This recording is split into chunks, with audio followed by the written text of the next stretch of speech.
Good morning, everyone. Today I'll be giving a small talk on local flaps and their uses in head and neck cancer, specifically related to the oral cavity. So reconstruction in oral cavity cancers, there has been a lot of development over the last few decades, and with these developments, it has allowed us to even increase the definition of what a resectable cancer is, because now we can reconstruct larger defects with the introduction of free flaps. So the goals of reconstruction are the restoration of the integrity, function, and cosmesis of the oral cavity.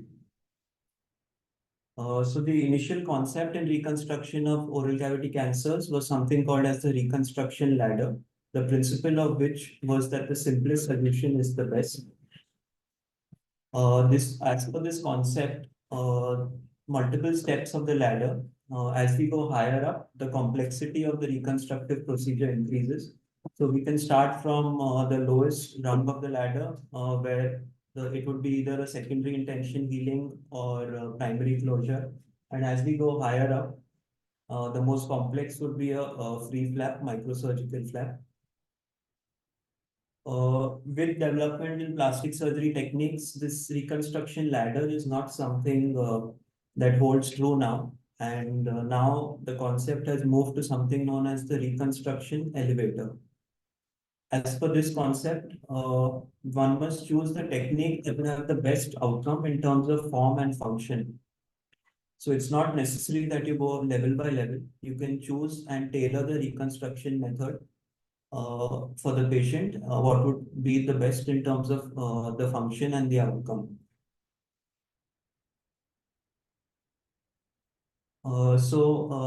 The concept of like for like was something that was given by Dr. Ralph Millard, who was a renowned plastic surgeon who advocated reconstruction using tissue that was like for like. So replacing bone for bone, muscle for muscle, hairless skin for hairless skin, an eye for an eye, and a tooth for a tooth.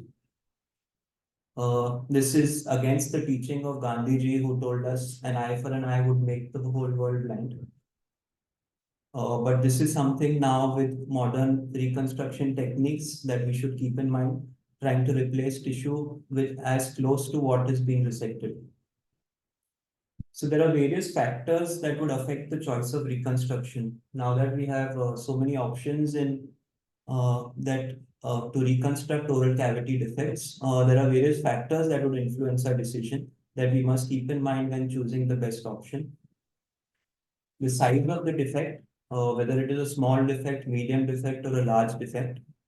The site of the defect, whether it is the resection involved the buccal mucosa, the upper gingivobuccal complex, or the tongue.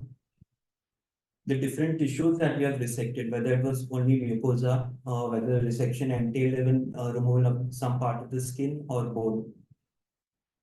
Oral submucous fibrosis. This is a very relevant factor in our Indian population because up to 30% of our patients with oral cavity cancer would have oral submucous fibrosis. And one must endeavor to give them a good mouth opening post-operatively. So the use of a flap many times would help prevent trismus post-operatively. Another factor that one must keep in mind is the patient's comorbidities and general health. Not all patients will be fit for a microvascular repair, as that entails long operative hours with prolonged anesthesia. Previous treatment history. Many times since local recurrences are very common in oral cavity cancers, the patient would have a history of either prior surgery or prior radiation therapy, which would influence our decision on the choice of reconstruction. Someone who may have had a neck dissection earlier would not be a candidate for something like a submental flap. Someone who's been radiated previously may not be ideal for a microvascular flap because of the vessels that may not be a good vessel may not be present in the neck for an anastomosis. Waiting list is another thing that we deal with day in and day out over here because of the heavy caseload in India. Something that Pradhan sir referred to as the street of sorrow, where there are patients that are living on the footpath outside the Tata Memorial awaiting their turn for surgery. Availability of ICU, the microvascular setup. These are two things that may not be available in smaller nursing homes in smaller parts of the country. That is why we may need to tailor the reconstruction option that we use. Surgeon preference and expertise. We see across the country there are different flaps that surgeons prefer based on their expertise.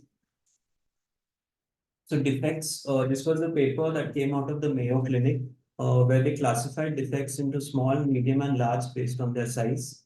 A small defect was one which was up to 4 centimeters in diameter. A medium defect was up to 7 centimeters.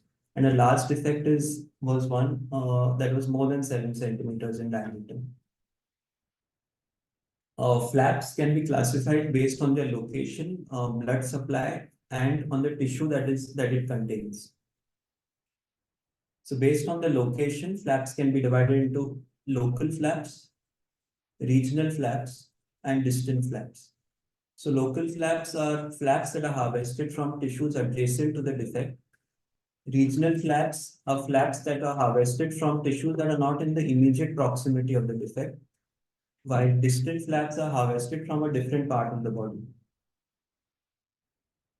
Flaps may also be classified based on the blood supply. So an axial flap is a flap that is supplied by a recognized vessel that lies along the axis of a flap, while a random pattern flap would be a flap where there is no definite recognized vessel, but it is based broadly on the dermal and subdermal plexus.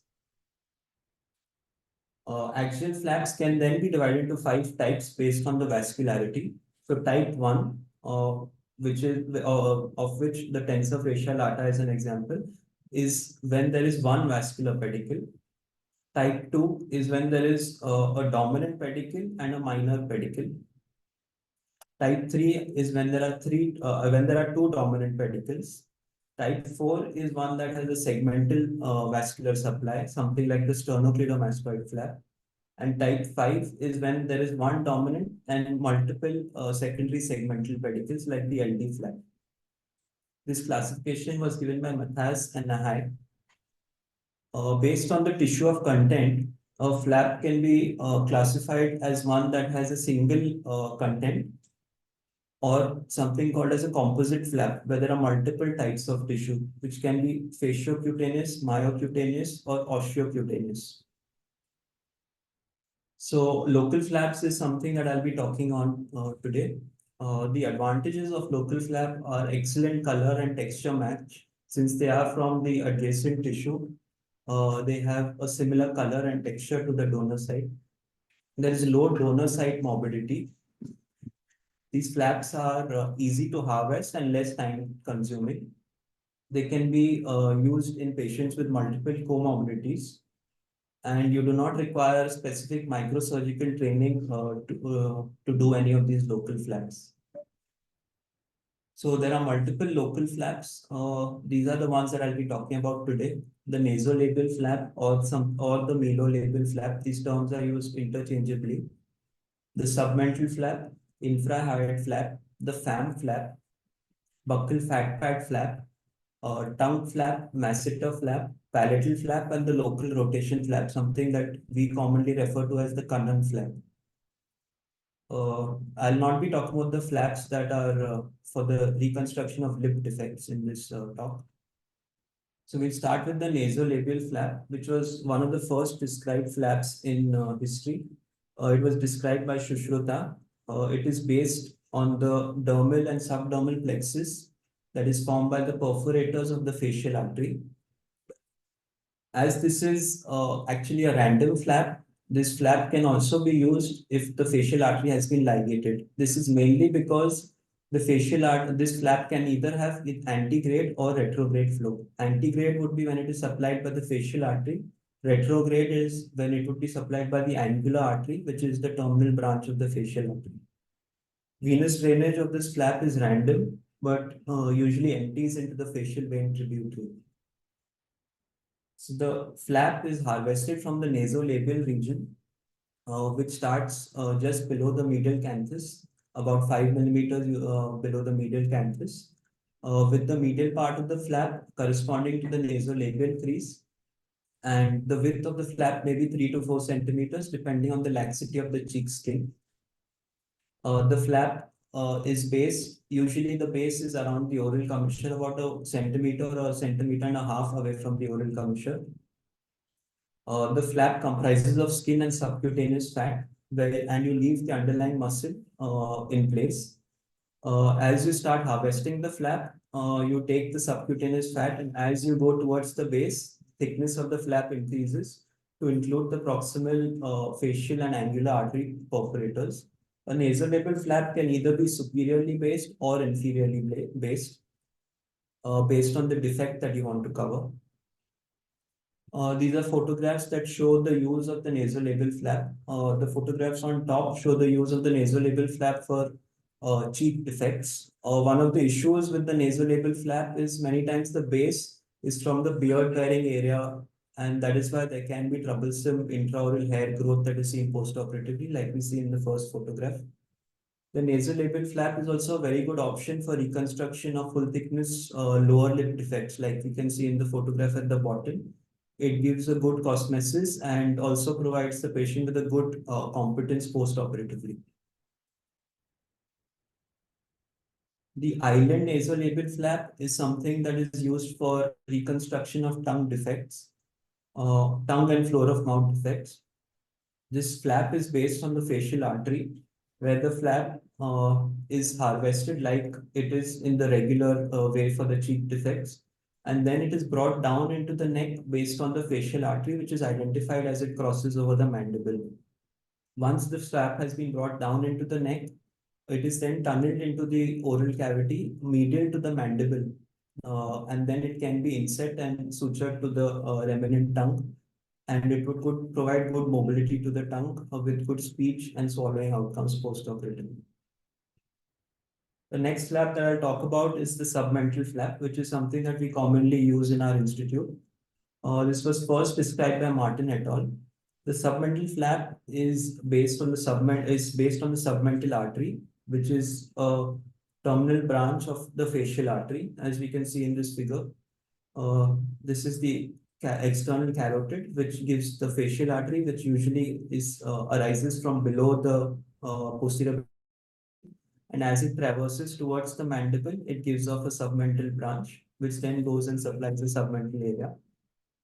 The venous drainage for this flap is the submental vein, which drains into the common facial vein, which usually drains into the internal jugular in about 80% cases, while rarely it may also be draining into the external jugular or the anterior jugular vein.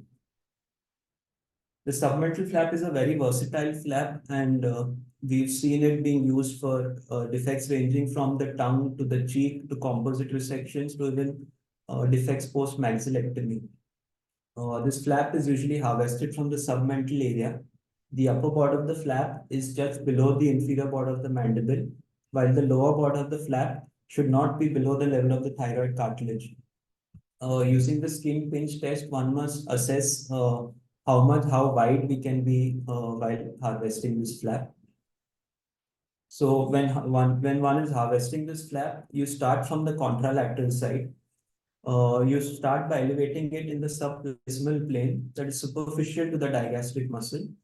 On reaching the midline, you go deeper and include the ipsilateral digastric and mylohyoid in the flap. As you go closer to the pedicle, the tendon of digastric muscle is identified and divided. This helps provide improves the arc of rotation of the flap and would help in a better tension-free inset of the flap. This is some of the cases that we've published for the use of the submental flap in the reconstruction of palatal defects. So the submental flap is a very good option for the reconstruction of palatal defects in patients who have significant submucous fibrosis and may not be ideal candidates for a post-operative palatal prosthesis, and patients who may not be fit for longer hours of surgery using a microvascular flap. We've also published our data on using the submental flap for the reconstruction of tongue defects. and we found that it has good surgical outcomes and very good. The patients have very good quality of life post surgery. Uh, One must be careful using this flap in cases when there is a deep infiltrating tumor that is involving the floor of the mouth, or there are multiple metastatic level 1 lymph nodes. So these are the contraindications to using the submental flap, where large metastatic level 1 lymph nodes, when there is deep invasion of the floor of the mouth by the primary tumor, or if there is prior neck surgery, one would not be able to use this flap. The third flap that I'll be talking about is the infrahyoid flap. This was described initially in 1977 for the repair of an anterior floor of mouth defect. There have been various modifications in the hardware of this flap, and the one that we use today was described in 1986 by Wang et al. This infrahyoid flap is based on the superior thyroid artery, which is the first branch of the external carotid artery. The venous drainage of the flap is into the superior thyroid vein. So the infrahyoid flap is harvested from the area that is bound by medially a vertical line that is drawn from the midline of the hyoid to the manubrium sterni, laterally at the anterior border of the sternocleidomastoid. Superiorly, it must be below the hyoid bone, and inferiorly, you should not go below the suprasternal notch, as we can see in this photograph over here. So there are three strap muscles that are included in this flap. Those are the omohyoid, the sternohyoid, and the sternothyroid.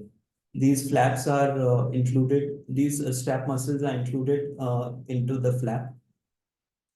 So you start by, once the flap is marked in the appropriate position, you start by incising the skin and platysma all around the skin pad, around the skin pattern. After which you must incise the superficial fascia along the anterior border of the sternocleidomastoid muscles, starting from the sternal insertion up to the hyoid bone. Besides this, you try and identify the omohyoid, which is then cut and maybe sutured to the flap.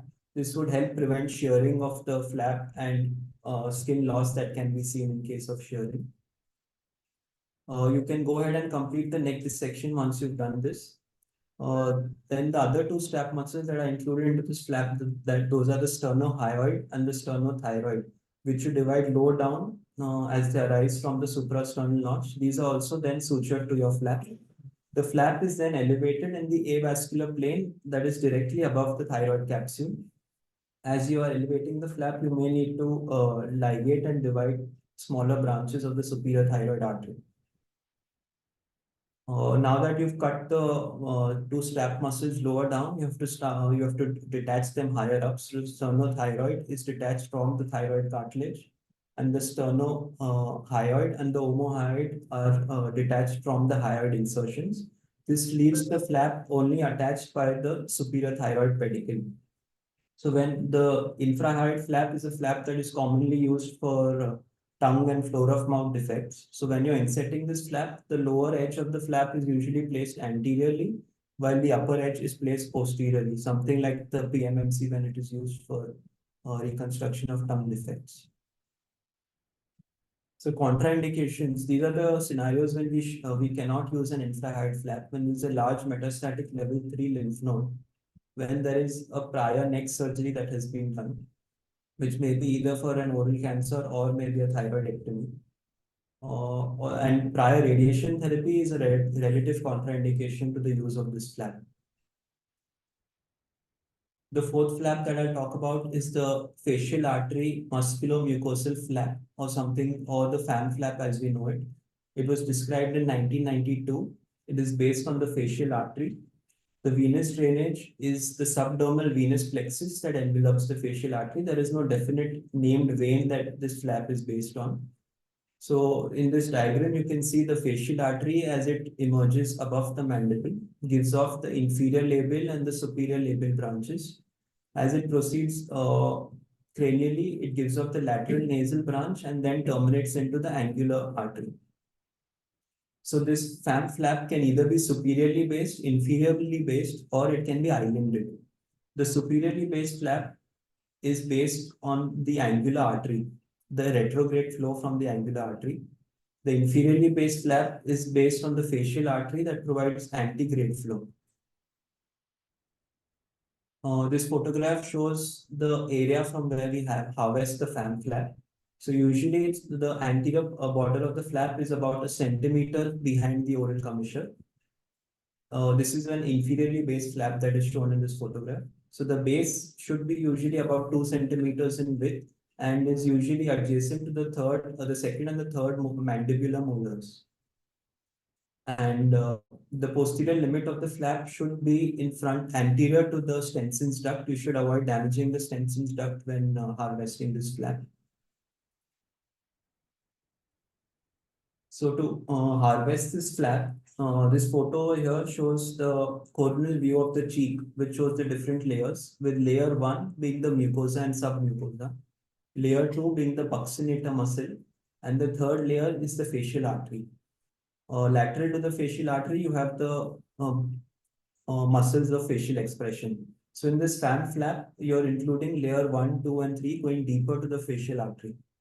So you start dissection at the distal end of the flap, where you incise the mucosa and the buccinator muscle. The most distal part of the facial artery is then identified and ligated. The rest of the flap is incised, and you raise the flap deep to the facial artery. It is mandatory that the facial artery is raised with the flap because that is the main arterial supply to this flap. However, the facial vein is never taken with this flap, as we said that the venous drainage is the random dermal plexus and not just the facial vein. The closure of the donor site can either be done primarily, which is done in two layers, the buccinator and the mucosa separately, or sometimes for larger defects, one may use the buccal fat pad, which then granulates over the next 3 or 4 weeks. So the FAM flap, the superiorly based FAM flap is usually used for defects in the upper part of the oral cavity, which can be the anterior hard palate, upper alveolus, or the nasal floor. The inferiorly based FAM flap can be used for defects in the posterior hard palate, soft palate, tonsillar fossa, and floor of mouth. This is the islanded facial artery musculomucosal flap, where like the islanded nasolabial, based on the facial artery, the FAM flap is brought down into the neck and then it is taken up medial to the mandible and it is used for the reconstruction of floor of mouth and tongue defects. The FAM flap is contraindicated and should not be used in cases where there are either cancerous or precancerous lesions on the buccal mucosa. When there are prior neck surgery with the sacrifice of the facial artery, then inferiorly based FAM flap would not be possible. While in patients who have previously undergone either a Caldwell-Luck or a Weber-Ferguson approach, which may have led to the ligation of the angular artery, a superiorly based FAM flap may not be possible. A prior radiation treatment with radiation in the past would be a relative contraindication to the use of this flap. The next flap that we'll talk about is the buccal fat pad. The buccal fat pad is a specialized type of tissue that is distinct from the subcutaneous flap, subcutaneous fat. It lies in the masticatory space that is between the buccinator, which is medial, and the masseter, which is lateral. This buccal fat pad is wrapped in a thin facial envelope and it is supplied by the maxillary artery, superficial and deep temporal arteries. The venous drainage of this buccal fat pad is mainly into the facial vein and it consists of a main body and 4 extensions. Those are the buccal, pterygoid, superficial temporal and the deep temporal extensions. So to harvest this buccal fat pad, you have to incise the mucosa and the buccinator muscle. This can be done either through a vertical incision that is just lateral to the anterior border of the ramus or through a horizontal incision along the superior vestibular sulcus. Once you've cut the mucosa and the buccinator, you must dissect open the loose fascia that is surrounding the buccal fat pad, and gentle pressure externally on the cheek may help express this fat intraorally. This flap can then be inset into defects, which can be either on the upper alveolus, lower alveolus, or palate, etc. The fat then epithelializes in about 3 to 4 weeks and it is covered with healthy mucosa in about 3 months. One must be careful when using this buccal fat pad because the buccal fat pad acts as a lubricant for during contraction of the muscles of mastication. So when there is loss of the buccal fat pad post-operatively, there can be a scar contracture and adhesions of these muscles. Therefore, active mouth opening exercises are recommended for these patients post-operatively. So the buccal fat pad can also be used for oroantral fistulas to plug the defects, and it can also be used for congenital cleft palate defects to bridge the communication between the two. The tongue flap is something that we see uncommonly used nowadays. The tongue is a good donor site because of its good vascularity. So this tongue flap is harvested from the lateral aspect of the flap, which is the flap raise is usually 1 centimeter thick. You start raising it 1 centimeter posterior to the tip of the tongue. And as you go posteriorly, you raise it until the circumvallate papillae, after which it can be rotated and inset into the defect, which is usually either a defect in the posterior cheek, retromolar trigone, or tonsillar fossa.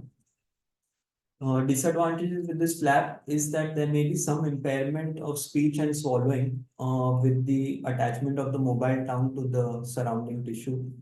In many cases, one may also consider dividing this communication about 3 to 4 weeks post-surgery. This is a paper from a institute in India where they have reported good outcomes with respect to both speech and swallowing when they have used the tongue flap. Here you can see in the photographs where the tongue flap is marked out. It is harvested and raised up to the circumvallate papillae and then sutured for a posterior buccal mucosa defect. The masseter flap was initially described for use in the treatment of facial paralysis, and gradually it has been used now in the reconstruction of oral cavity cancer defects. So the masseter is a quadrilateral muscle that has a superficial and a deep portion. The masseter originates from the zygomatic arch and it inserts along the angle and lateral surface of the ramus of the mandible. It is supplied by masseteric branches of the transverse facial artery, and internal maxillary artery. The technique to harvest this masseter flap is one must, after removal of the tumor, the cheek flap has to be raised up to the zygomatic arch. The lateral surface of the masseter is then separated from the cheek flap until the aponeurotic part is seen superiorly.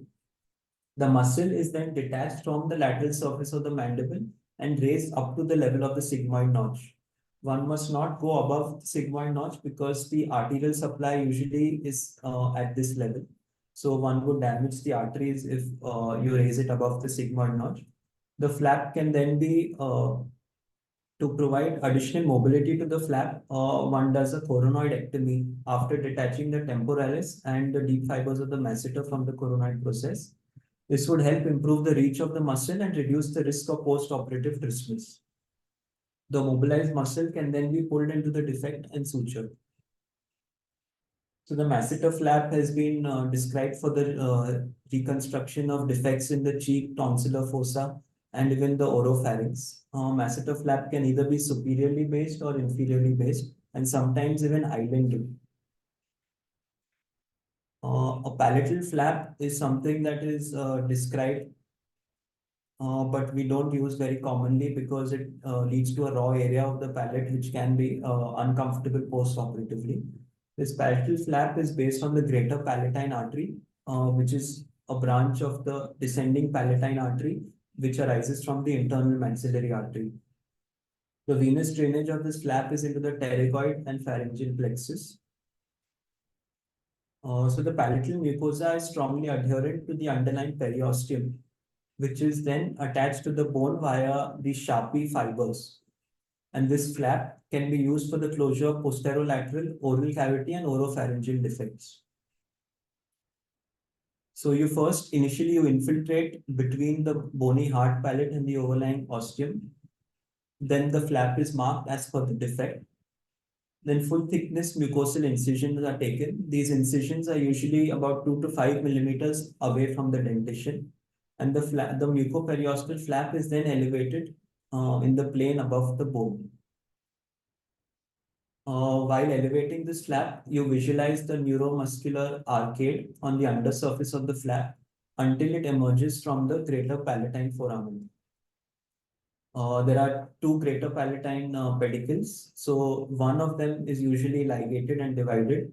You preserve the pedicle on the side where you're reconstructing the defect. And it is best that you begin from in an anterior to posterior direction and from the side opposite the pedicle, opposite the side where the pedicle is being preserved. After the flap is harvested, it is then rotated and inset and sutured into place. We can see that the palatal flap has been used for a tonsillar fossa defect. These photographs show the use of a palatal flap, where the palatal flap in the first photograph is being harvested, the mucoperiosteal flap is being elevated, and then it is rotated into rotated and sutured into place. The fourth photograph shows where the palate was left raw post after the harvest of the flap, and it takes about 3 to 5 weeks to granulate completely.